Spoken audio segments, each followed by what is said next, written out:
Pemirsa, Barreskrim Polri akan mengirimkan berkas 3 tersangka kasus korupsi penjualan konsedat ke pihak Kejaksaan Agung Jumat besok. Namun pihaknya masih menunggu hasil audit dari Badan Pemeriksa Keuangan atau BPK terkait berapa perkiraan kerugian negara.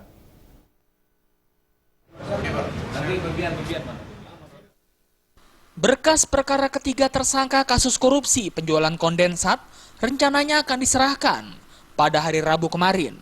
Namun hingga Kamis siang Barreskrim belum menerima hasil audit dari Badan Pemeriksa Keuangan terkait berapa jumlah kerugian negara, sehingga penyerahan berkas tersebut ditunda hingga Jumat 21 Agustus 2015. Hal tersebut dikatakan Direktur Tindak Pidana Ekonomi dan Khusus Barreskrim Polri, Brigjen Pol Victor Simanjuntak di Mabes Polri Jakarta. 3 tersangka yang berkasnya akan dilimpahkan yakni mantan Direktur Utama PT TPPI, Honggo Wendratmo, mantan Kepala BP Migas Raden Priyono, dan mantan Deputi Finansial Ekonomi dan Pemasaran BP Migas, Joko Harsono. Berkasnya TPPI, ya. Berkasnya itu sudah selesai, 3 tersangka itu sudah selesai, akan dikirimkan kemarin sebenarnya, tetapi kita diskusi, dia bilang bagaimana kita mengirim berkas TPPI, tapi perkiraan kerugian negara belum ada, kan begitu, dari BPK.